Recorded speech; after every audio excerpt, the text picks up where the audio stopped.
कल्पना ma'am. पापा आप यहाँ? अरे बेटा, सुबह तुमने नाश्ता भी नहीं किया और ऊपर से ये लंच लाना भी भूल गई। तो आपने यहाँ आने की तकलीफ क्यों उठाई? मैं इधर से गुजर रहा था, सोचा कि तुझे लंच भी देता जाऊं। मैं बाहर से कुछ खा लेती। बीमार हो जाती तू, समझा कर बेटा। ये ले तो अपना लंच बॉक्स ले और अपना काम कर, मैं चलता हूँ। जीती रहे। पापा की परी कहीं बीमार ना पड़ जाए। इनको मैंने कहीं तो देखा है।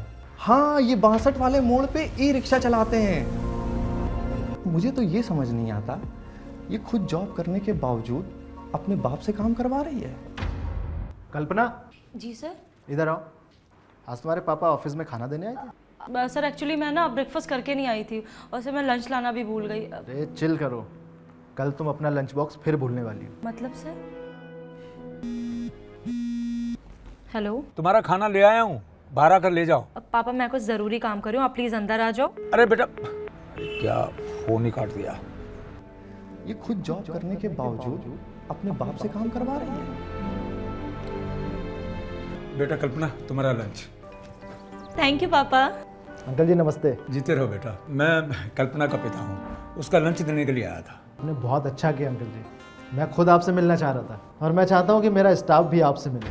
एवरीवन, ये हैं कल्पना के पापा सुरेंद्र जी। ये अपना 62 का मोड़ है ना, वहाँ ई रिक्शा चलाते हैं। तुम लोग एक दूसरे का मुंह क्यों देख रहे हो? कल तो तुम खुद इनके बारे में बात कर रहे थे, आज क्या हुआ? तुम इनके बारे में जानते भी हो? ये कल्पना के पापा ही नहीं, उसकी माँ भी हैं। अपनी पत्नी के गुजर जाने के बाद इन्होंने कभी कल्पना को उसकी माँ की कमी महसूस नहीं होने दी। शायद वही ममता आज इन्हें, इनकी बेटी के भूखे रहने पर इन्हें हमारे ऑफिस तक खींच लाई। और तुम लोग इनका ही मजाक बना रहे थे। लगता है तुम लोग कुछ ज्यादा ही मॉडर्न हो गए हो। तुम्हें पापा की परी तो दिखी, लेकिन एक मेहनतकश बाप नहीं दिखा। बहुत अच्छे से जानता हूं तुम लोगों के बारे में। तुम में से ही कुछ लोग हैं ना जो अपने माँ बाप को दोस्तों के सामने लाने से कतराते हैं, लेकिन कल्पना ने अपने पापा की मेहनत की बदौलत ना सिर्फ अच्छी शिक्षा बल्कि अच्छे संस्कार भी सीखे।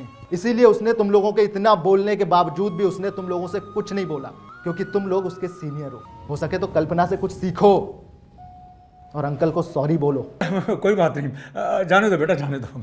आपने हमें इतना सम्मान दिया, हमारे लिए यही काफ़ी है। और बच्चों, मैं आप सबसे भी एक छोटी सी बात कहना चाहता हूँ कि आप मेरी बिटिया कल्पना के बारे में कोई गलत बात मत सोचिएगा, क्योंकि इस उम्र में भी ये काम मैं पैसों के लिए नहीं, सिर्फ अपने शौक के लिए करता हूँ। और जब तक मेरे अंदर जान है, मैं करता रहूँगा, क्योंकि कर्म ही जीवन है।